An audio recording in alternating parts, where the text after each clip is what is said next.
un policier se promenait au centre-ville avec sa petite fille lorsqu'ils s'arrêtèrent à un coin de rue. Un homme en haillons tenait une pancarte sur laquelle on pouvait lire « 5 $ pour la bête ».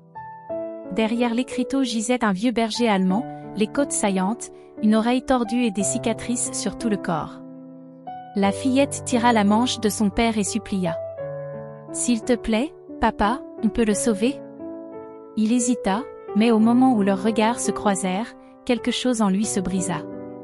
Ce n'était pas seulement un chien. C'était une âme qui implorait une dernière chance. Ce qui se produisit après qu'il eut tendu ses 5 $ allait révéler un monde caché de cruauté, de sauvetage et de rédemption. Un voyage qui changerait leur vie à jamais et raviverait votre foi en les miracles. La suite vous fera pleurer et croire à nouveau aux secondes chances. Avant de commencer, dites-moi d'où vous regardez cette histoire. Écrivez votre pays en commentaire. J'aimerais voir jusqu'où elle voyagera. Le soleil d'été du Montana pesait sur la petite ville de Clearbrook comme une main fatiguée, réchauffant les façades en briques rouges et miroitant sur le trottoir poussiéreux. C'était la fin d'après-midi, cette heure dorée où l'air porte à la fois la lassitude du jour et la promesse d'un crépuscule plus frais. Une brise légère fit teinter l'enseigne en fer blanc au-dessus du vieux dîner, tandis que des rires d'enfants résonnaient faiblement depuis un parc, 2 rues plus loin. L'officier Ethan Miller avançait lentement le long de Main Street avec sa fille, savourant un rare jour de repos. Ethan avait 38 ans, grand, large d'épaules, les cheveux bruns coupés courts déjà marqués de gris aux tempes. Ses yeux gris, souvent décrits comme calmes mais lourds, portaient l'usure de trop d'années dans la police. Son visage rasé de près montrait des rides qui n'étaient pas seulement celles de l'âge, mais aussi les traces d'un mariage terminé amèrement 3 ans plus tôt. Depuis, il s'était jeté à corps perdu dans son travail et dans l'éducation de sa fille, portant la responsabilité comme un bouclier. Sous son polo bleu marine et son jean usé se cachait un homme que les autres voyaient comme solide, mais qui, à l'intérieur, luttait souvent contre la solitude. À ses côtés bondissait Sophie Miller, 9 ans, les cheveux blonds attachés en une queue de cheval désordonnée qui sautillait à chacun de ses pas.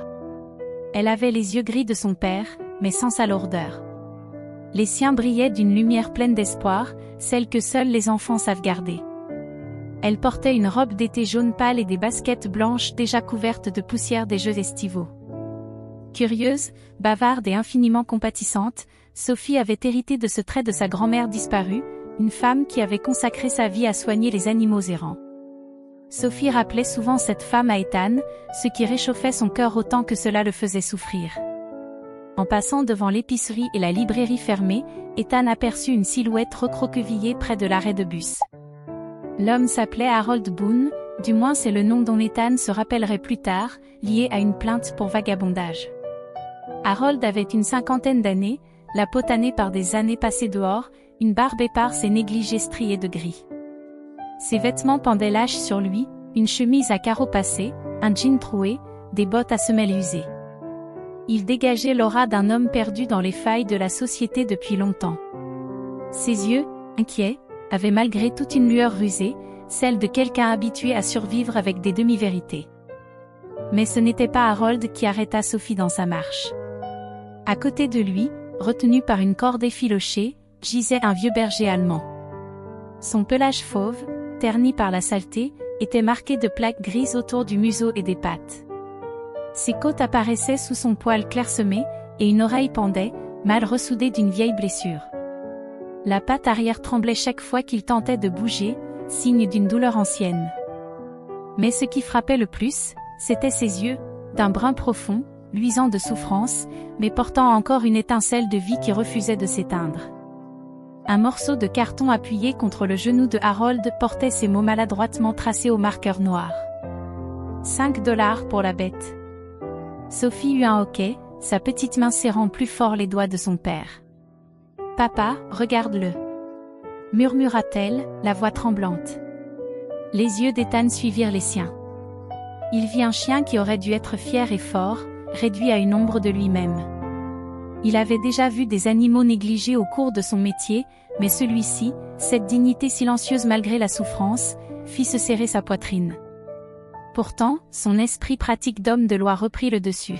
« Chérie, dit-il doucement, nous ne connaissons pas ce chien. Il pourrait être dangereux, et nous avons déjà assez à gérer à la maison. Mais Sophie n'écoutait pas. Elle s'était accroupie, sa robe d'été frôlant le trottoir, et fixait les yeux du berger. Le chien leva légèrement la tête, croisant son regard. Pendant un instant, la rue animée, les klaxons, le soleil brûlant, tout sembla disparaître. Dans ses yeux, Sophie ne vit pas une bête, mais une âme implorant la pitié. « S'il te plaît, papa, supplia-t-elle en levant vers lui ses yeux gris brillants de larmes. Il a besoin de nous. On ne peut pas le laisser ici. » Ethan hésita. Il regarda Harold Boone, qui esquissa un demi-sourire. 5 $, officier. C'est tout. Il ne vaut pas plus, de toute façon. La cruauté désinvolte dans le ton de Harold fit se crisper la mâchoire d'Ethan. Il détestait la façon dont l'homme parlait du berger comme si la vie pouvait se mesurer en pièces de monnaie. Ethan sortit son portefeuille de sa poche arrière, fixant les billets.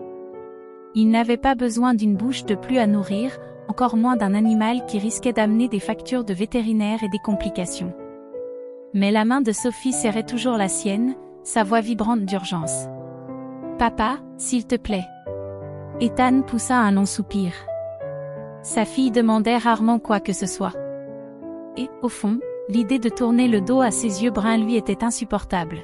« D'accord, » murmura-t-il en sortant un billet de 5 $. « Mais il sera sous ta responsabilité, Sophie. » Le visage de Sophie s'illumina, plus éclatant que le soleil au-dessus d'eux. Elle bondit et serra son père dans ses bras. « Merci, papa. Merci. » Il tendit le billet à Harold, qui l'arracha rapidement, le fourra dans sa poche et marmonna. Ravi de faire affaire. Avant qu'Ethan ait pu dire un mot, Harold jeta son sac sur son épaule et s'éloigna dans la foule avec une rapidité surprenante. Comme si, une fois l'argent en main, il ne voulait surtout pas rester. Ethan fronça les sourcils. La fuite précipitée de l'homme l'inquiétait. En général, les gens traînaient, mais Harold s'éclipsa comme s'il ne voulait pas être lié à ce qui suivrait. Pendant ce temps, Sophie s'agenouillait auprès du chien, caressant doucement son pelage emmêlé. « On va s'occuper de toi maintenant, » murmura-t-elle. « Tu es en sécurité. » Le berger remua faiblement la queue, presque imperceptiblement. Sa langue pendit légèrement, et, pour la première fois, un son fragile, à mi-chemin entre un soupir et un gémissement, sortit de sa gorge. « Comment on va l'appeler, papa ?» demanda Sophie, le regard brillant d'espoir. Ethan s'accroupit à côté d'elle, étudiant l'animal. Les cicatrices sur son cou et la claudication de sa patte racontaient une longue histoire de cruauté. Une vieille douleur monta en lui, la même que lorsqu'il pensait aux personnes qu'il n'avait pas pu sauver dans sa carrière. « On trouvera bien un nom, » dit-il doucement en passant sa main sur la tête du chien. Le pelage rêche piqua sa paume, mais dessous, il sentit la vibration discrète de la vie, encore là, fragile mais tenace. Sophie rayonnait, entourant prudemment le cou du berger de ses bras. « Tu es à nous maintenant. Ne t'inquiète pas, on ne te laissera plus. » Ethan regarda sa fille, puis l'animal.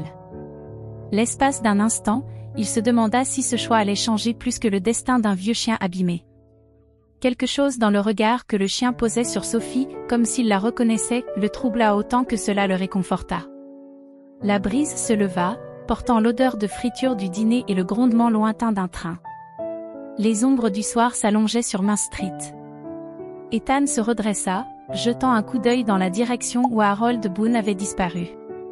L'homme s'était volatilisé, ne laissant derrière lui que l'écho cruel de son écriteau et cette question obsédante. Pourquoi avait-il cédé le chien si bon marché? Mais pour Sophie, serrant la tête marquée de cicatrices contre son épaule, rien de cela n'avait d'importance. Elle l'avait sauvé. Et, en cet instant, elle avait l'impression qu'il l'avait sauvé, lui aussi. Le lendemain matin, le soleil glissa doucement sur les toits de Clearbrook, baignant de lumière le modeste jardin d'Ethan. La rosée scintillait sur l'herbe comme des cristaux, et la brise portait l'odeur des pins et les échos d'un monde qui s'éveillait lentement. Les oiseaux chantaient derrière la clôture, et, au loin, un tondeuse ronronnait.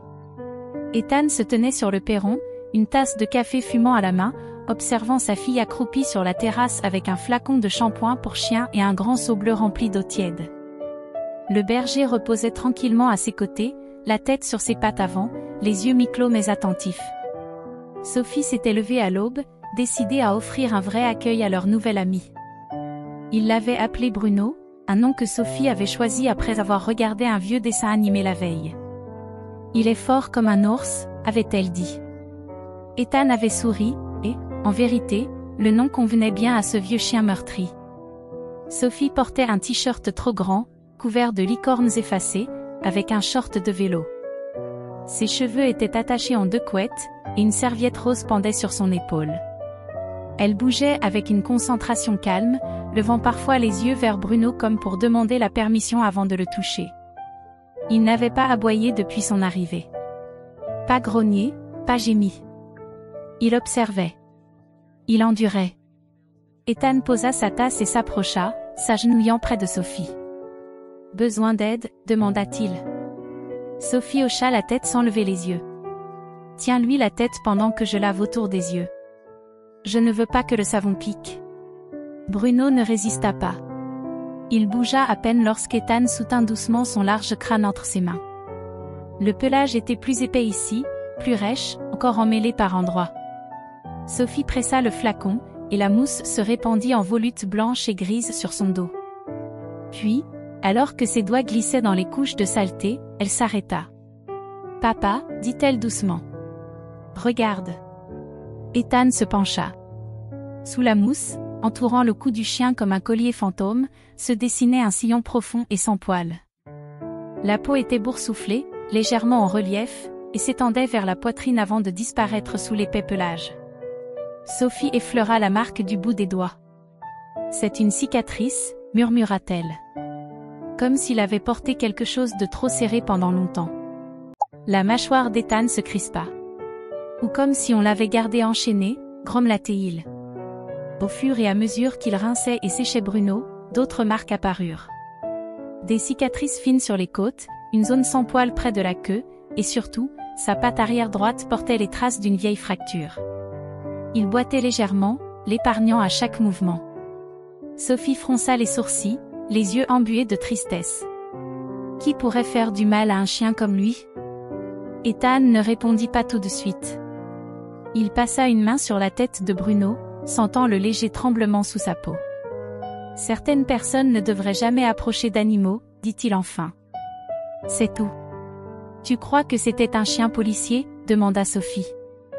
Ou un chien de soldat? C'est possible, répondit Ethan, scrutant la posture du berger. Alerte, mais calme, discipliné, même dans la douleur. Il bouge comme s'il avait été entraîné. Bruno éternua une fois, puis leva les yeux vers Sophie comme s'il comprenait chaque mot. Elle sourit et entoura doucement son cou de ses bras, prenant soin de ne pas appuyer sur la cicatrice. « Ce n'est pas juste un chien, » murmura Sophie. « C'est un survivant. » Plus tard dans l'après-midi, ils s'assirent ensemble sur le porche. Ethan lisait le journal, Sophie dessinait Bruno dans son carnet, et le vieux berger s'étendait à côté d'elle, respirant lentement et régulièrement. De temps en temps, Sophie lui parlait à voix basse, lui racontant des histoires sur son école, sa glace préférée, et même sur sa maman, mais cette partie-là, elle la disait plus doucement. Elle est partie quand j'avais 6 ans, confia Sophie en lui grattant l'oreille. C'était juste une journée normale, et elle n'est jamais revenue. Papa dit que c'est compliqué, mais moi je crois qu'elle ne m'aimait pas assez. Bruno posa alors sa tête sur ses genoux. Sophie le regarda, les yeux grands ouverts. Mais ce n'est pas grave. J'ai papa, et maintenant je tais-toi. Derrière son journal, Ethan avait tout entendu. Sa main s'était figée un instant. Il ne dit rien, observant seulement Bruno battre faiblement de la queue contre le plancher du porche. Alors que le soleil descendait, des aboiements secs éclatèrent de l'autre côté de la clôture. Rufus, le gros mastif noir du voisin, bondit contre les planches en grognant profondément. Tout le quartier savait que Rufus était territorial et imprévisible, surtout quand il n'était pas attaché. Sophie sursauta, ses crayons de couleur roulant au sol. Bruno se redressa brusquement, ses oreilles dressées, enfin, l'une d'elles, et fixa la clôture. Rufus aboya de plus belle, ses coups résonnant contre le bois. Avant qu'Ethan n'ait pu réagir, Bruno s'était déjà avancé. Le vieux berger descendit les marches en boitant et se plaça bien droit entre Sophie et la source du vacarme. Il ne grogna pas, n'aboya pas en retour. Il se contenta de rester ferme, immobile, la queue raide, comme s'il traçait une ligne invisible. Sophie retint son souffle derrière lui. Rufus aboya encore une fois, puis se tut. Le silence tomba sur la cour. Le mastif recula et disparut derrière la clôture. Ethan cligna des yeux. « Eh bien, par tous les saints !» Sophie sourit. « Il m'a protégée. » Bruno tourna légèrement la tête, comme pour vérifier que Sophie allait bien, puis s'affaissa lentement sur l'herbe avec un grognement. Ethan s'approcha et s'agenouilla près de lui. « Il t'en a fallu du courage, » murmura-t-il en caressant sa poitrine. « Tu es peut-être vieux, mais tu en as encore. » Cette nuit-là, tandis qu'Ethan bordait Sophie, elle serrait son lapin en peluche contre elle et chuchota. « Est-ce qu'il peut dormir dans ma chambre ?» Ethan hésita. Bruno était âgé. Et s'il grognait en dormant? Et s'il mordait à cause de la douleur? Mais il croisa le regard confiant de Sophie, puis vit la silhouette marquée du chien allongé devant la porte. D'accord, séda-t-il. Mais seulement sur le tapis. Bruno boita jusqu'à la chambre comme s'il avait compris. Il tourna 2 fois sur lui-même à côté du lit et s'écroula avec un soupir. Sophie tendit la main et effleura sa fourrure. « Bonne nuit, Bruno. » Et pour la première fois depuis longtemps, la maison sembla pleine à nouveau. Il était un peu plus de 2 heures du matin à Clearbrook quand Ethan se réveilla au son de griffes raclant le parquet. D'abord, il crut que c'était le vent dans les volets, mais un grondement sourd et guttural, continu, monta de la cuisine. Ethan se redressa, sa main cherchant instinctivement la lampe torche sur la table de chevet. Pieds nus, il avança dans le couloir, passant devant la porte close de Sophie. Le bruit s'intensifiait, griffures, gémissements, puis des aboiements secs et insistants. Bruno était dans la cuisine, tournant en rond près de la porte arrière, la queue raide, les oreilles dressées, l'oreille pliée frémissant d'agitation. Tout son corps pointait vers quelque chose dehors, invisible. Son grondement devint plus grave quand Ethan approcha. Il ouvrit la porte. Bruno bondit en avant, non pas comme un vieux chien fatigué, mais avec une rapidité et une précision surprenantes. Ethan eut à peine le temps d'attraper sa torche et sa veste avant que le berger ne disparaisse sur le côté de la maison. « Reviens !» lança-t-il dans la nuit, mais le chien ne s'arrêta pas. Ethan suivit, le faisceau de sa torche tranchant dans la brume basse. L'air sentait l'huile et la terre humide. Les grillons se turent tandis que ses bottes craquaient sur le gravier menant à l'ancienne clôture du quartier. Par moments, la silhouette de Bruno apparaissait dans le faisceau, zigzagant dans la végétation, s'arrêtant seulement pour vérifier qu'Ethan suivait. Ils dépassèrent la voie ferrée abandonnée qui séparait Clearbrook de la zone industrielle, un amas d'entrepôts rouillés et de hangars condamnés que la ville n'avait jamais rasés. Bruno s'arrêta enfin devant une haute clôture de mailles, affaissée sous le poids des années. Derrière se dressait un bâtiment qu'Ethan reconnaissait à peine, le lot 16, autrefois un dépôt d'expédition, désormais envahi par les herbes et les ombres. Bruno gémit et poussa son museau dans une ouverture du grillage, le corps raide. Ethan se faufila à sa suite, balayant les murs écaillés et les vitres brisées de sa lampe. Bruno fila vers une entrée latérale où la porte métallique pendait de travers. Le chien attendit qu'il le rejoigne, puis s'engouffra à l'intérieur. L'air était épais, chargé de pourriture. Ethan avança, la torche en avant. Le sol était couvert de poussière, de sueur et de quelque chose de plus sombre. Une odeur de rouille humide et d'urine ancienne flottait. Le faisceau accrocha du métal. Des rangées de vieux chenils, empilés ou effondrés, bordaient le mur du fond. La plupart étaient vides, portes béantes comme des gueules brisées. Mais certains étaient encore fermés, remplis seulement d'ordures et de restes de colliers. Bruno grogna, un grondement grave qui vibrait dans sa poitrine. Ethan s'approcha prudemment. Dans une cage, une vieille médaille rouillée, Juno. Dans une autre, une couverture déchirée, tachée de sang séché. Il toucha les barreaux rouillés d'un chenil, qui vacilla, révélant de profondes traces de griffes gravées dans le sol. Puis clic. Ethan pivota, la main sur la crosse de son revolver. Le bruit venait de derrière une pile de caisses. Bruno avançait déjà, bas et tendu. Ensemble, ils contournèrent l'obstacle. Personne. Mais des preuves. Derrière la cloison improvisée, un vieux bureau et un classeur recouvert de poussière. Ethan ouvrit le premier tiroir. Des registres. Des noms de chiens, des races, des poids, des montants en dollars. La dernière page portait un tampon rouge estompé, X14, Old for Pickup. L'estomac d'Ethan se serra. Il se souvenait maintenant d'une enquête vieille de 2 ans. Des rumeurs d'un trafic de chiens à Clearbrook. Des fourgons suspects la nuit, des aboiements dans des zones abandonnées. Mais aucune preuve, aucun témoin. Le dossier avait été classé faute de moyens. Il avait laissé tomber. La culpabilité l'écrasa. Bruno se posta devant une caisse, le museau collé contre le bois. Il aboya une fois, sec. Ethan l'ouvrit, vide, sauf une gamelle sale et une laisse en nylon déchirée. Sur le côté, un chiffre peint à la bande noire, 24. Ethan passa une main dans ses cheveux. Ce n'était pas juste quelqu'un qui gardait des errants, murmura-t-il. C'était organisé. Bruno gémit de nouveau et regarda vers le mur latéral. Là, sous une bâche, un énorme cajot à roulettes, assez grand pour 4 chiens. L'odeur y était insoutenable. Ethan n'osa pas imaginer depuis combien de temps il n'avait pas servi. Il prit des photos. Chaque cage, chaque document, chaque collier, chaque chaîne. Puis il revint vers Bruno, assis, le fixant sans ciller. « Tu m'as conduit ici pour une raison, » dit Ethan. « C'est eux qui t'ont fait ça ?» Bruno ne répondit pas, évidemment. Mais dans le silence, Ethan eut l'impression que le chien savait tout, qu'il avait survécu à tout ça. Peut-être s'était-il échappé. Peut-être que quelqu'un l'avait libéré. Mais une chose était claire désormais. Bruno n'était pas simplement entré dans leur vie par hasard. Il était revenu. Lorsqu'ils rentrèrent à la maison, juste avant l'aube, Sophie les attendait à la porte, en pyjama, se frottant les yeux. « Où étiez-vous » demanda-t-elle d'une voix ensommeillée. Ethan s'agenouilla près d'elle. « Bruno m'a emmené quelque part, un endroit terrible. » Ses yeux s'écarquillèrent. « Est-ce qu'il a eu peur ?»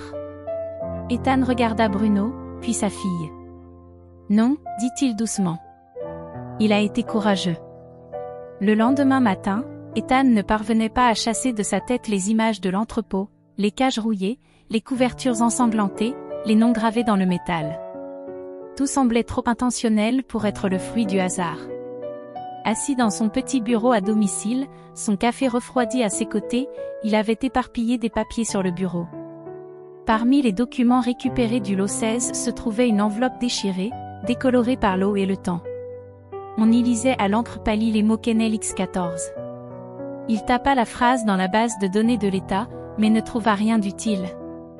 Le code ne correspondait à aucune installation enregistrée dans le Montana, mais il concordait avec un numéro de permis de refuge retrouvé dans un dossier d'archives de la police, un chenil abandonné qui avait autrefois servi de pension pour animaux.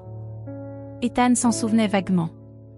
Le propriétaire était mort subitement, la propriété avait été saisie, mais personne n'avait lié l'endroit à une activité criminelle à l'époque. Ethan se renversa sur sa chaise. Quelque chose clochait. Pourquoi un réseau criminel utiliserait-il l'identifiant d'un chenil fermé? Et surtout, pourquoi Bruno l'avait-il conduit exactement à un lieu lié à cela? Le soir venu, Ethan se prépara pour sa patrouille, enfilant son uniforme bleu nuit et fixant sa ceinture de service. Bruno l'attendait près de la porte, stoïque comme toujours. Ses blessures commençaient à guérir, mais il boitait encore légèrement. Un soldat en retraite, mais toujours prêt à servir. « Désolé, mon vieux, » dit Ethan en lui caressant la tête. « Pas ce soir. Je dois gérer ça seul. » Ce qu'il ignorait, c'est que Sophie observait en silence depuis l'escalier. Elle portait son hoodie vert, son jean et ses baskets déjà lacées. Son visage trahissait une détermination farouche. Quelques minutes plus tard, lorsque la voiture de police s'éloigna, le portillon latéral grinça. Le soleil s'était presque couché lorsqu'Ethan gara sa voiture à l'est de la ville. Son plan était de surveiller les ponts étroits près de la route 7, des zones négligées, souvent active la nuit. Il longea le sentier derrière les vieux silos à grains, lampe torche en main, mais ne remarqua rien de suspect. Pendant ce temps, Sophie suivait discrètement derrière les arbres, longeant la clôture. Elle avait suivi la voiture en vélo, gardant toujours quelques rues de distance. Elle ne savait pas vraiment pourquoi elle l'avait fait, peut-être la curiosité, peut-être la peur pour son père. Elle se promit de rester proche et de rentrer aussitôt après. C'est près du 3e pont que Sophie l'entendit, un faible gémissement sous le béton. Elle s'arrêta, regarda autour d'elle, puis descendit prudemment le talus. Sous le pont, parmi les feuilles mortes et les caisses brisées, une petite silhouette tremblait dans l'ombre. Un chiot brun et fauve, sale, un œil gonflé. Pas plus de 4 mois. Ses côtes saillaient, sa queue repliée sous son ventre. Sophie s'agenouilla lentement. « Et, ça va ?» murmura-t-elle. « Je ne vais pas te faire de mal. » Le chiot ne bougea pas, le regard fatigué et apeuré. Sophie ôta son hoodie et l'enveloppa délicatement autour de lui. Il trembla contre sa poitrine, mais ne résista pas. Son cœur se serra en sentant à quel point l'animal était glacé et léger. En haut du sentier, Ethan contactait la centrale par radio lorsqu'il aperçut un mouvement dans les arbres. Une silhouette verte, des cheveux, et quelque chose dans ses bras. « Sophie !» Sa voix claqua dans la nuit. Elle se figea. « Ne sois pas fâchée !» cria-t-elle en s'avançant dans la lumière. « Je l'ai trouvé sous le pont. » Ethan accourut, le cœur battant d'un mélange de peur et de soulagement. « Tu m'as suivi, Sophie. »« Ce n'est pas sûr. »« Je sais, » répondit-elle d'une voix tremblante. Mais il était seul et effrayé, comme Bruno. Ethan soupira, passant une main sur son visage. Il baissa les yeux vers le chiot, visiblement maltraité. Impossible de l'abandonner. Ils rentrèrent en silence. Sophie serra le chiot dans ses bras tout le trajet. À la maison, elle le baptisa Buddy. C'était un bâtard, sans doute un mélange de terrier et de berger, avec de grandes oreilles tombantes et une petite tache blanche sur le poitrail. Ethan soigna ses plaies pendant que Sophie lui tenait la patte en murmurant « Tu es en sécurité maintenant. » « Je te le promets. » Bruno s'approcha lentement, reniflant l'air. Il observa Buddy à distance, puis s'avança pour lui donner une légère poussée du museau. Le chiot gémit mais ne recula pas. Bruno se coucha à ses côtés cette nuit-là, se plaçant comme un gardien entre lui et la porte. Ethan les observa depuis le couloir. L'instinct protecteur du vieux chien était indéniable. Quelque chose se radoucit en lui. Plus tard, assis seul dans la cuisine, une seconde tasse de café à la main, il ressortit l'enveloppe. Ses doigts parcoururent le nom effacé, Kennel X14. « Buddy n'est pas une coïncidence, murmura-t-il. Rien de tout ça ne l'est. » Bruno apparut près de lui, silencieux. « Tu savais où m'emmener, » dit Ethan, fixant les yeux sombres du chien. Et maintenant, Sophie trouve un autre abandonné comme un déchet. Les oreilles de Bruno frémirent. Il ne s'y a pas. Je ne vais pas laisser passer ça. Les jours suivants, le sauvetage de Buddy semblèrent étranges, comme si la ville de Clearbrook retenait son souffle. Ethan ne pouvait se défaire de ce nom, Kennel X14. Plus il cherchait, moins il trouvait, comme si quelqu'un avait volontairement effacé toute trace. Mais le silence, il le savait, criait souvent plus fort que le bruit. Un après-midi, il roula vers l'est de la ville, là où les bois s'épaississaient et les chemins de terre se ramifiaient comme des veines. Il avait reçu un tuyau anonyme, un mot griffonné laissé sous l'essuie-glace de sa voiture. Vérifie derrière la carrière Miller, chemin du sud. Tu les entendras avant de les voir. Ethan arriva en civil, son insigne dissimulé à sa ceinture. Il portait une veste noire sur une chemise de flanelle délavée, un jean et des bottes usées. Bruno, à l'arrière, restait immobile mais attentif, oreilles tendues, regard fixé. Arrivé au pied de la colline derrière la carrière, Ethan gara la voiture sous des pins. Bruno sauta aussitôt, museau au sol, queue raide, avançant comme un compas guidé par la mémoire. Ethan suivit, écartant branches et broussailles. Puis vint le son, faible au début, des gémissements, des jappements, le cliquetis métallique d'une chaîne. Bruno s'arrêta près d'un rocher, renifla, puis tourna brusquement à gauche et disparut entre les arbres. Ethan le rejoignit quelques instants plus tard, et resta figé. Devant lui se dressait un campement de fortune, protégé par des palettes de bois et des bâches. Une partie du périmètre était ceinte de barbelés. À l'intérieur, des cages métalliques empilées et cadenassées retenaient plus d'une douzaine de chiens. Certains aboyaient d'une voix rauque. D'autres restaient immobiles, trop faibles pour se lever. L'air empestait la négligence, nourriture pourrie, fourrure humide, rouille et excréments. L'estomac d'Ethan se retourna. Puis il entendit des pas derrière lui. Il se retourna juste au moment où 3 hommes sortirent de la lisière des arbres, le genre d'homme qui ne souriait que lorsqu'il annonçait des ennuis. Celui qui marchait en tête croisa les bras sur un débardeur qui laissait voir des avant-bras tatoués. Il s'appelait Vince Chargot, un mécanicien du coin connu pour ses affaires douteuses. La quarantaine, cheveux noirs courts, carrure massive, bouc sombre. Ses yeux étaient petits, plissés par le mépris.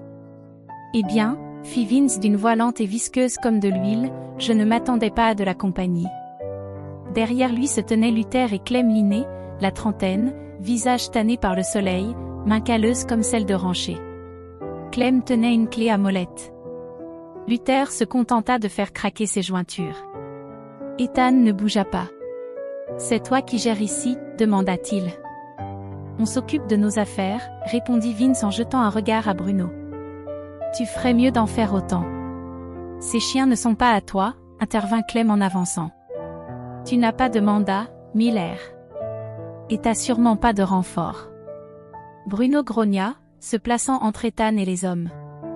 Son vieux corps se tendit comme un ressort prêt à jaillir. « Tu menaces un flic, là ?» demanda Ethan d'une voix ferme. Vince inclina la tête. « Non, on prévient juste un père. Les choses tournent mal quand on fouille là où il ne faut pas. » Un silence tomba. Le vent sifflait entre les arbres. Les doigts d'Ethan effleurèrent son téléphone, mais il ne le sortit pas. « Pas encore. »« Pars, » ajouta Vince, son sourire s'effaçant. « T'as une fille, pas vrai ?» C'en fut trop. Bruno bondit en avant avec un aboiement qui fit frissonner les feuilles. Les hommes sursautèrent et Ethan en profita pour reculer, saisissant le collier de Bruno. « Je reviendrai, » dit-il en fixant Vince. « Avec un mandat et une armée. » Il se détourna, tirant Bruno avec lui, redescendant la colline avant que les choses n'explosent. Son cœur battait à tout rompre. La menace n'était pas vide, et il connaissait le nom de Sophie. Cela l'effrayait plus encore que le campement. Ce qu'Ethan ignorait, c'est que Sophie l'avait suivi. Elle ne l'avait pas voulu au départ. Elle voulait seulement apporter la couverture de Bruno oubliée sur la banquette arrière. Mais quand la voiture avait démarré, la curiosité avait pris le pas sur la peur. Elle s'était cachée dans les fourrés, observant tout, son père, les hommes, les cages. Et quand elle avait entendu Vince dire « T'as une fille, pas vrai ?» son cœur était tombé comme une pierre. Ce soir-là, Ethan rentra plus tard que d'habitude.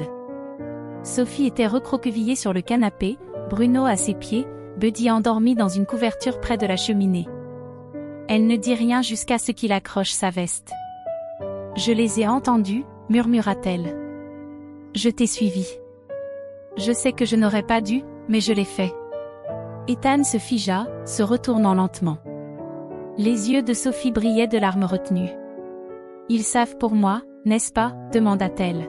« Les hommes dans les bois. » Il s'agenouilla, prenant doucement ses mains. « Oui, » répondit-il d'une voix basse. « Mais je ne les laisserai jamais t'approcher. Je te le promets. » Sophie se jeta dans ses bras, sanglotant contre sa poitrine. « Ne repars pas, s'il te plaît. Je ne veux pas te perdre, toi aussi. » Ethan la serra fort, les yeux brûlants. Bruno s'approcha, posant sa tête contre l'épaule de Sophie. Un bouclier silencieux, une promesse muette. Plus tard dans la nuit, alors qu'Ethan étudiait les dossiers à la table, Bruno entra dans la pièce et déposa quelque chose à ses pieds. Un trousseau de clés rouillées, couvertes de terre. Ethan fronça les sourcils en le ramassant. La plaque indiquait « Unibé, Forest Locker 712X ». Il regarda Bruno, qui se contenta de le fixer. « Tu n'as pas fini de me montrer des choses, n'est-ce pas? Murmura-t-il. La tempête éclata peu après le coucher du soleil, déferlant sur Clearbrook comme une bête lâchée. Le tonnerre grondait au-dessus des toits, la pluie battait les vitres en rafales ininterrompues. Toute la ville s'était tue, comme si elle retenait son souffle. Dans la petite maison d'Ethan, la tension était épaisse. Sophie était assise au bord du canapé, les bras serrés autour de ses genoux. Buddy dormait à ses pieds, sa queue tressaillant à chaque grondement. Bruno se tenait près de la porte, muscles bandés, oreilles dressées, comme s'il pressentait déjà ce qui approchait. Ethan vérifia une dernière fois son équipement, un signe sous le manteau, lampe torche, menottes de rechange, radio. Son arme de service pesait lourd à sa hanche. Plus tôt dans la journée, il avait appelé une poignée d'officiers de confiance pour une opération discrète. Il devait le retrouver près des bois derrière la carrière, mandat en main, prêt à perquisitionner le campement illégal. Mais à cet instant, à genoux devant Sophie, il voyait la peur dans ses yeux. « Je ne veux pas rester à la maison, » dit-elle, à peine audible sous la pluie. « Et s'ils viennent ici? Et s'ils m'ont vu aussi ?» Ethan hésita. « Tu seras en sécurité. Les portes sont verrouillées et... »« Je ne veux pas être sans Bruno, » souffla-t-elle en enfouissant son visage dans la fourrure du berger. « S'il te plaît, papa, laisse-moi venir. Je resterai dans la voiture. Je ne gênerai pas. » Ethan regarda Bruno, puis sa fille. Il y vit non seulement la peur, mais aussi la détermination. Sophie avait déjà mis un pied dans cette obscurité. Il ne pouvait pas l'en protéger. Et, en vérité, il ne lui faisait pas confiance non plus pour la laisser derrière lui. « Pas ce soir. »« D'accord, » dit-il enfin. « Mais tu restes dans la voiture. » Pas d'exception. Elle acquiesça aussitôt, soulagée. Ils partirent sous un rideau de pluie, les phares découpant la brume basse. Bruno était assis à l'arrière, impassible. Sophie serrait une petite couverture contre elle. Ils retrouvèrent les autres officiers, la lieutenant Carla Boone, une femme élancée d'une trentaine d'années, au regard acéré et au calme d'acier, et l'agent Jordan Henry, grand et large d'épaules, connu pour sa loyauté silencieuse et son talent inégalé de pisteur. Le groupe s'abrita sous les arbres près de l'entrée du bois. Carla avait apporté une pince coupante. Jordan tenait une lampe torche équipée d'un filtre rouge pour préserver la vision nocturne. Ethan les briefa rapidement. Vince Jargo et au moins 2 complices sont à l'intérieur. Des chiens en cage, probablement non déclarés. Il peut y avoir des armes. On entre vite, et en silence. J'indique quand on bouge. Puis il tourna les yeux vers Bruno. Montre-nous le chemin. Le chien n'eut besoin d'aucun ordre. Il s'élança en tête, guidant le groupe le long du sentier forestier d'une foulée assurée, ses pattes éclaboussant silencieusement la boue détrempée. Il se faufila entre les branches tombées, contourna des souches moussues, franchit des passages étroits entre les arbres. Le campement surgit devant eux, presque invisible derrière le rideau de pluie. Les bâches claquaient au vent. Une faible lumière vacillait sous l'auvent, provenant d'une lanterne. Ethan leva le poing, signalant à l'équipe de se séparer. Carla passa par la droite, Jordan par la gauche. Ethan avança droit vers les cages. Sophie observait depuis la voiture de patrouille, le cœur battant à tout rompre. Elle avait promis de rester, mais quelque chose la rongeait. Elle ne voyait plus son père, ni Bruno, ni les officiers. Seulement des ombres et des formes mouvantes derrière les arbres. Puis elle l'entendit, un aboiement bref, brisé. Ce n'était pas Bruno. À l'intérieur du campement, Ethan progressait, arme dégainée. Il atteignit la première cage et y braqua sa lampe. 2 petits chiens étaient recroquevillés l'un contre l'autre, les yeux écarquillés de peur. Il hocha la tête vers Jordan, qui commença à couper les cadenas. C'est alors que tout bascula. Un homme surgit du hangar en brandissant un pied de biche. Luther, reconnaissable à ses joues creusées et à sa dent manquante. Il se jeta sur Ethan dans un rugissement, l'arme décrivant un arc vers son flanc. Bruno bondit. Le berger allemand heurta la jambe de Luther, ses crocs s'enfonçant dans le dénime et la chair. Luther hurla, lâcha le pied de biche et chancela. Bruno relâcha sa prise, se retourna et aboya, protégeant le flanc d'Ethan. Au milieu du chaos, une porte grinça à l'autre extrémité du camp. Sophie avait quitté la voiture. Elle avait vu du mouvement, vu son père lutter, et avant même d'y penser, ses pieds pataugeaient déjà dans la boue. Elle franchit la clôture, traversa la pluie, et atteignit les cages. Dans l'une d'elles, au fond, se trouvait une chienne qui n'aboyait pas, qui ne levait même pas la tête. Un vieux labrador femelle, amaigri, couvert d'une profonde entaille sur le flanc. Son pelage blanc tacheté de jaune était trempé, plaqué contre son corps fragile. Sophie tendit la main vers le loquet, rouillé mais lâche. Elle l'ouvrit, tomba à genoux et murmura « Ça va. » Jetez. La chienne gémit, mais ne résista pas lorsque Sophie la prit dans ses bras. Le sang de la blessure souilla la couverture qu'elle avait apportée. De l'autre côté du terrain, Ethan aperçut sa fille et son cœur manqua un battement. Sophie, retourne à la voiture, tout de suite. Mais avant qu'elle puisse bouger, Clem surgit de l'ombre, un couteau à la main. Ethan s'élança. Bruno aussi. Mais Bruno arriva le premier. Il percuta Clem en plein mouvement, refermant ses mâchoires sur son poignet. Le couteau tomba dans la boue tandis que Clem hurlait. Bruno ne s'arrêta pas. Il poussa l'homme au sol, le plaquant dans la terre détrempée. Sophie recula, serrant la chienne blessée contre elle, ses larmes se mêlant à la pluie. Jordan et Carla accoururent, menottes en main, suivis par les renforts. En quelques minutes, Clem et Luther furent maîtrisés.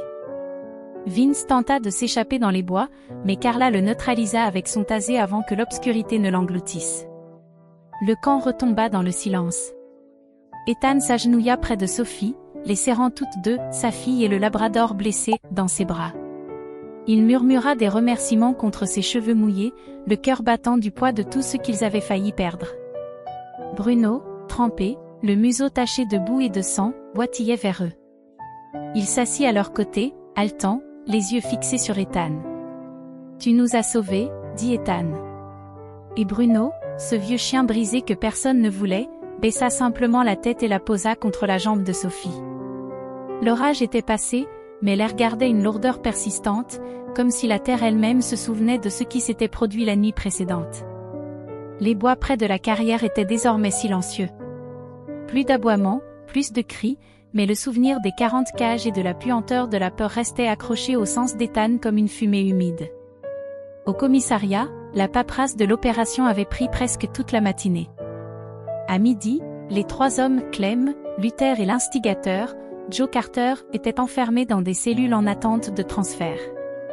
Ethan fixait le dossier sur son bureau. Le nom ne laissait aucun doute. Joe Carter.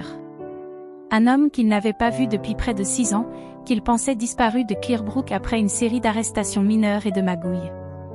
Mais il était de retour, plus vieux, plus dur, et bien plus dangereux qu'avant. Ethan descendit le couloir jusqu'à la salle d'interrogatoire provisoire, saluant l'agent de garde. À l'intérieur, sous la lumière blafarde des néons, Joe était assis, menotté à la table, exactement comme dans son souvenir, silhouette maigre enveloppée dans une veste kaki crasseuse, barbe grisonnante et indisciplinée, yeux vifs et moqueurs, comme s'il croyait encore avoir l'avantage. « Alors, » dit Joe quand Ethan entra.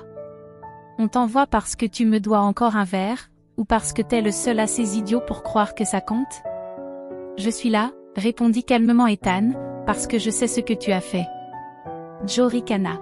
« J'ai fait beaucoup de choses. Tu vas devoir être plus précis. » Ethan s'assit et fit glisser une photo imprimée sur la table. Un cliché de Bruno, pris la veille, fièrement dressé près d'un camion de sauvetage. Le visage de Joe se crispa. « Eh ben, tu l'as encore vivant, ce clébard ? » « Ce n'est pas un clébard, » dit Ethan. « C'est un chien policier formé, ancien membre de l'unité antidrogue de l'État. Tu l'as vendu, enchaîné, marqué de cicatrices qui ne disparaîtront jamais. » Joe haussa les épaules, se renfonçant dans sa chaise grinçante. Il s'est blessé. Ça valait plus rien après ça. Personne ne veut d'un chien cassé. La voix d'Ethan s'abaissa. Et pourtant, il a continué à sauver des vies. À protéger des gens, malgré tout ce que tu lui as fait. Joe ricana. alors t'as de la chance.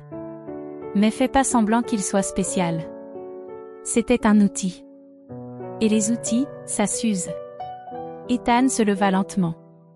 Tu ne comprends pas ce qu'est la loyauté. C'est pour ça que tu ne verras jamais sa vraie valeur. Il tourna les talons avant que sa colère n'aille plus loin. Le soir venu, les rayons du soleil couchant s'étiraient en longues bandes dorées sur le plancher. Sophie était assise dans le salon, près de Bruno, caressant doucement son pelage. Buddy reposait à leurs pieds, tandis que Hope, la labrador blessée que Sophie avait sauvée, gisait sur une épaisse serviette, son flanc bandé, mais sa respiration régulière. Ethan entra silencieusement, retira sa veste et s'assit en face de sa fille. Elle leva les yeux vers lui, une question dans le regard. « C'était lui ?» demanda-t-elle. Ethan hésita, puis hocha la tête. « Joe Carter » dit-il. « L'homme qui possédait Bruno ?» souffla Sophie, abasourdie. « Celui qui l'a vendu ?» Pire, répondit Ethan. Il l'a utilisé jusqu'à l'os. Et quand Bruno a été blessé, il l'a jeté comme une ordure. Le silence pesa. Sophie se pencha vers Bruno et entoura son cou de ses bras.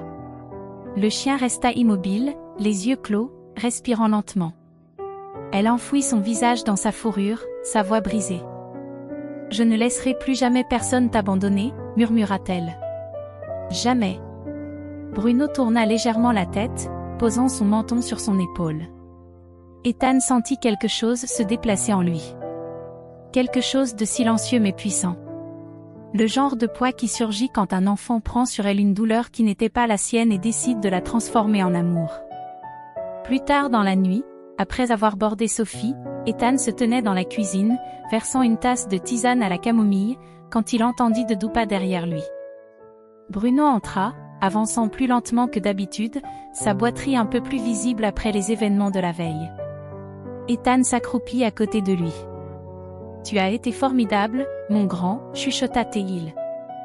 Mieux que n'importe quel officier avec qui j'ai travaillé. » Bruno cligna des yeux une fois, et Ethan jura qu'il avait tout compris.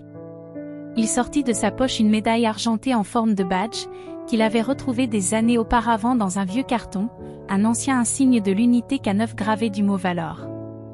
Il l'attacha doucement au collier de Bruno. « Tu l'as mérité depuis longtemps. » Bruno se blottit contre lui, pressant sa tête contre son épaule. Dehors, la lune s'élevait au-dessus de Clearbrook, et dans la maison silencieuse, les fantômes du passé commençaient enfin à desserrer leur étreinte. L'été revint peu à peu à Clearbrook. Les arbres le long de Main Street se firent plus denses et plus verts, et un vent tiède portait le parfum des fleurs sauvages et du cèdre à travers les collines. Ce qui autrefois ressemblait à une ville enterrée dans le silence s'était mis à frémir de quelque chose de nouveau, de plus doux. Au bout de la ville, juste derrière les clôtures blanches et l'allée de gravier sinueuse, l'arrière-cour d'Ethan s'était transformée. Ce qui n'était qu'une pelouse ordinaire était devenu une série de chenils et d'aires de jeu, ombragées par des toiles et entourées d'une petite clôture en bois que Sophie avait elle-même peinte d'un bleu ciel éclatant. Un petit cabanon avait été converti en station de toilettage, 2 pompes à eau installées, et une parcelle d'herbe douce accueillait les chiens qui se reposaient au soleil ou se poursuivaient entre les massifs de marguerites. Au-dessus de l'entrée, fièrement suspendue à un poteau en bois fait main, une pancarte peinte en rose et blanc proclamait « Home for Paw ». Les lettres étaient irrégulières, mais le message clair. Un matin, Sophie se tenait dessous, les mains sur les hanches comme un général surveillant son royaume adoré. Sa tresse ébouriffée dépassait d'un chapeau de paille, ses shorts étaient tachés de terre, et un sourire déterminé illuminait son visage alors qu'elle regardait Hope, la vieille labrador portant une cicatrice en voie de guérison, trotter joyeusement à travers l'herbe. Bruno reposait non loin, étendu à l'ombre d'un érable. Ses yeux étaient mi-clos, mais ses oreilles frémissaient au moindre bruit. Son pelage avait repoussé plus fourni, et bien que sa boiterie subsistât, il y avait désormais une grâce dans ses mouvements, comme si le temps lui-même avait ralenti pour lui. À l'intérieur, Ethan était assis à la table de la cuisine, un stylo à la main, triant enveloppe, dons, demande d'adoption et messages venant de refuges à travers tout l'État. Après l'opération contre le camp et le sauvetage de plus de 40 chiens, son histoire et celle de Bruno s'étaient répandues au-delà de Clearbrook. Une journaliste régionale les avait interviewés devant les chenils. Sophie avait nerveusement tenu Buddy sur ses genoux devant les caméras, tandis que Bruno siégeait fièrement à côté, la langue pendante. Désormais, des bénévoles passaient chaque semaine. On déposait des couvertures dans des cartons. Des sacs de croquettes et du matériel vétérinaire arrivaient anonymement. Madame Rowley, une veuve de 60 ans qui autrefois fronçait les sourcils quand le ballon de basket de Sophie tombait dans son jardin, venait désormais 2 fois par semaine avec des biscuits maison pour chiens et un thermos de thé glacé pour Ethan. Ses traits étaient anguleux, ses cheveux serrés en un chignon argenté, sa voix cassante comme du bois sec, mais ses mains étaient d'une douceur infinie quand elle caressait Bruno. Son défunt mari avait travaillé avec des chiens de recherche et de sauvetage, et elle affirmait, Bruno a le même regard, un flair plus grand qu'il ne veut le montrer. Ethan avait souri, convaincu elle avait raison. Un après-midi, alors qu'il nettoyait les gouttières des chenils, Ethan aperçut Sophie dans un coin de la cour, fixant la lisière de la forêt. Il s'approcha. « À quoi tu penses ?» Sophie se retourna lentement, se frottant la nuque. « Je repensais à cette nuit-là, dit-elle. J'avais peur. » Elle marqua une pause. Mais quand Bruno s'est mis devant moi, je n'avais plus peur. C'était comme s'il m'avait dit sans parler que tout irait bien. Ethan baissa les yeux vers Bruno, qui s'était approché silencieusement d'eux. Le berger allemand s'assit calmement, immobile, tandis que Sophie posait doucement la main sur sa tête. « Tu sais, dit Ethan, quand je l'ai ramené à la maison, je pensais que c'était moi qui le sauvais. » Sophie sourit tendrement. « Mais c'est lui qui nous a sauvés. » Tous trois restèrent là un moment, sans qu'aucun mot ne soit nécessaire. La semaine suivante, ils organisèrent leur première journée d'adoption officielle. Quelques familles vinrent des environs. Les enfants riaient en jouant avec les chiots dans la cour. Hope fut adoptée par une jeune femme qui avait récemment perdu son chien et se mit à pleurer quand la labrador lui lécha la joue. Buddy, en revanche, refusa de quitter Sophie, et il fut convenu sans un mot qu'il avait déjà trouvé son foyer pour toujours. Bruno, lui, ne participa pas au jeu d'adoption. Il préféra observer depuis le porche, surveillant la cour comme un gardien. Ce soir-là, lorsque le dernier visiteur fut parti et que le soleil se couchait derrière les collines, Sophie sortit son carnet de croquis. Elle s'assit sur les marches et commença à dessiner. Quand elle eut terminé, elle montra son dessin à Ethan. C'était la maison, les chenils et les chiens. Au centre, une haute silhouette en uniforme entourait une petite fille. À leurs pieds, un grand berger allemand aux yeux lumineux. Ethan contempla longtemps le dessin. « Qu'est-ce que c'est » demanda-t-il. Sophie haussa les épaules. « Nous et Bruno. Ce n'est pas parfait, mais... » « C'est parfait, » dit doucement Ethan. Cette nuit-là, tandis que la lune baignait les champs de sa lumière et que le vent murmurait dans les arbres, Bruno se reposait sur le porche, la tête posée sur ses pattes. Sa respiration était régulière. Ses oreilles frémirent une fois. À travers la fenêtre derrière lui, une famille riait autour de la table du dîner. Il avait autrefois été oublié. Maintenant, il était chez lui. Parfois, les miracles n'arrivent pas sous forme d'éclairs ou de grandes révélations. Parfois, ils viennent doucement, boitant sous la pluie avec des pattes couvertes de cicatrices et des yeux fatigués, ne demandant rien d'autre qu'une seconde chance. Bruno était plus qu'un chien. Il rappelait qu'aucune vie n'est trop brisée pour guérir, aucune âme trop oubliée pour être retrouvée. Par sa loyauté, il avait appris à un soldat endeuillé et à une petite fille perdue à redevenir une famille, à croire de nouveau en la bonté. Dans nos vies à tous, nous portons des blessures. Nous attendons en silence que quelqu'un nous dise « Tu comptes encore ». Et peut-être est-ce là le vrai miracle, quand l'amour nous trouve, même dans les coins les plus sombres. Si cette histoire a touché ton cœur, partage-la avec quelqu'un qui a besoin d'espoir aujourd'hui. Écris Amen en commentaire si tu crois que chaque âme, humaine ou animale, mérite une seconde chance. Et que Dieu bénisse tous ceux qui attendent encore d'être vus, d'être choisis, et de rentrer chez eux. Abonne-toi pour découvrir d'autres récits de loyauté, de guérison et de la douce puissance de l'amour. Écris ton pays en commentaire, voyons jusqu'où l'histoire de Bruno pourra voyager. Et que Dieu bénisse chaque lecteur qui découvre ces mots.